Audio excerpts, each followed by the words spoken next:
ತುಳುನಾಡು ಬೇಸಾಯ ಸಂಸ್ಕೃತಿಗೆ ಹೆಸರುವಾಸಿ. ಈ ನಾಡು ನೂರಾರು ಸಾಂಪ್ರದಾಯಿಕ ಆಚರಣೆಗಳ ತವರು. ಆದರೆ ಇತ್ತೀಚಿನ ದಿನಗಳಲ್ಲಿ ಭತ್ತದ ಗದ್ದೆಗಳು ಜನತೆಯಿಂದ ದೂರವಾಗುತ್ತಿರುವ ಜೊತೆಗೆ ಸಾಂಪ್ರದಾಯಿಕವಾಗಿ ಹಳ್ಳಿ ಮಂದಿ ಆಚರಿಸಿಕೊಂಡು ಬರುತ್ತಿದ್ದ ಆಚರಣೆಗಳು ಮರೆಯಾಗುತ್ತಿವೆ. ಇದರಲ್ಲಿ ಪ್ರಮುಖವಾಗಿ ಫಲವನ್ನ ಪೂಜಿಸುವ ತೆನೆ ಹಬ್ಬ.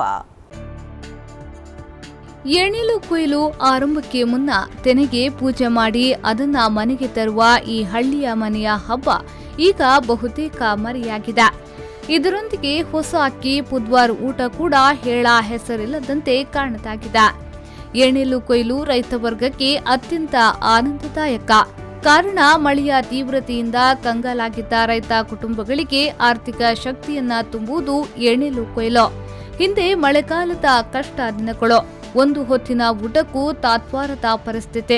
ಹಾಗಾಗಿ ಈ ಕಷ್ಟಗಳಿಗೆ ಪರಿಹಾರ ಕಂಡುಕೊಳ್ಳುವುದು ಎಣಿಲು ಕೊಯ್ಲಿನ ನಂತರದ ದಿನಗಳು.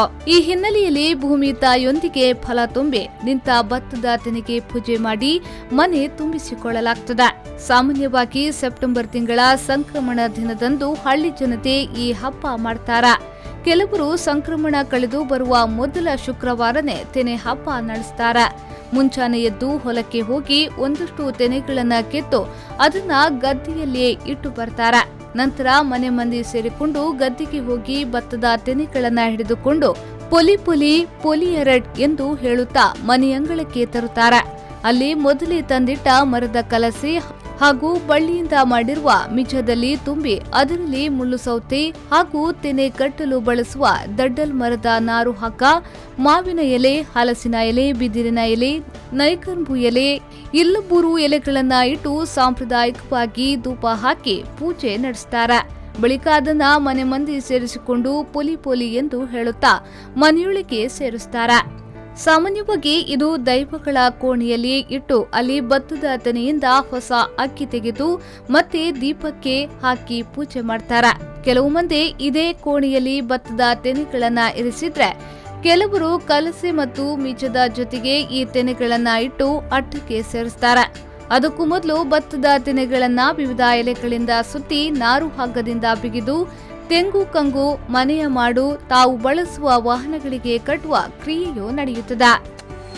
ಪ್ರತಿ ವರ್ಷ ಮಳೆಗಾಲದ ಆರಂಭದ ಮುಂಗಾರು ಏನು ಒಂದು ಋತುಮಾನದಲ್ಲಿ ಏನೇನು ಬೇಸಾಯವನ್ನು ಮಾಡ್ತಾರೆ. ಆ ಏನೇನು ಬೇಸಾಯದ ಕೊನೆಯ ಹಂತದಲ್ಲಿ ಕೊಯ್ಲು ಆಗಿ ಆ ಒಂದು ಹೊಸ ತೆನೆಯ ಮನೆಯನ್ನು ಪ್ರವೇಶಿಸುವಂಥ ಸಂದರ್ಭದಲ್ಲಿ ಹೊಸ ತೆನೆಯನ್ನು ತಂದು ಮನೆಗೆ ಕಟ್ಟುವಂಥದ್ದು, ಆ ಕಟ್ಟುವ ಸಂದರ್ಭದಲ್ಲಿ ಕೆಲವೊಂದು ಸಂಪ್ರದಾಯಗಳನ್ನು ಪಾಲಿಸುವಂಥದ್ದು ಮತ್ತು ಆ ಹೊಸ ಅಕ್ಕಿಯನ್ನು ಬೇಯಿಸಿ ನಾನಾ ಥರದ ಒಂದು ಭಕ್ಷ್ಯಗಳನ್ನು ಮಾಡಿ ಪುದ್ವಾರ ಅನ್ನುವಂಥ ಒಂದು ಊಟ ಮಾಡುವಂಥ ಸಾಮೂಹಿಕ ಭೋಜನ, ಕುಟುಂಬದ ಎಲ್ಲರೂ ಸೇರಿಕೊಂಡು ಒಂದು ಪುದ್ವಾರ ಊಟ ಮಾಡುವಂಥ ಒಂದು ಒಳ್ಳೆಯ ಸಂಸ್ಕೃತಿ ನಮ್ಮ ತುಳುನಾಡಿನಲ್ಲಿ ಸಾವಿರಾರು ವರ್ಷಗಳಿಂದ ಬೆಳೆದು ಬಂದಿದೆ. ವಿಪರ್ಯಾಸ ಅಂತಂದರೆ ಕಳೆದ ಕೆಲವು ದಶಕಗಳಿಂದ ನಮ್ಮ ಇಡೀ ತುಳುನಾಡು ಬೇಸಾಯ ಸಂಸ್ಕೃತಿಯಿಂದ ವಿಮುಖ ಆಗ್ತಾ ಇದೆ. ಇಲ್ಲಿ ಭತ್ತದ ಜಾಗದಲ್ಲಿ ವಾಣಿಜ್ಯ ಬೆಳೆಗಳು ಅದನ್ನು ಆಕ್ರಮಿಸಿಕೊಂಡಿವೆ. ಅದರ ಫಲವಾಗಿ ಯಾವ ರೀತಿ ಬೇಸಾಯ ಕಡಿಮೆಯಾಗಿದೆಯೋ ಆ ಬೇಸಾಯದ ಹಿನ್ನೆಲೆ ಬಂದಿರೋದು ಆ ತೆನೆ ಹಬ್ಬ.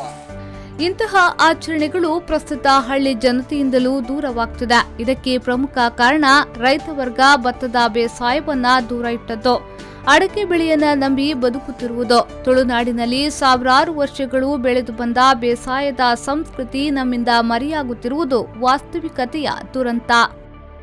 ಅನಿಶ್ ಕುಮಾರ್, ವಿ4 ನ್ಯೂಸ್ 24/7 ಪುತ್ತೂರು.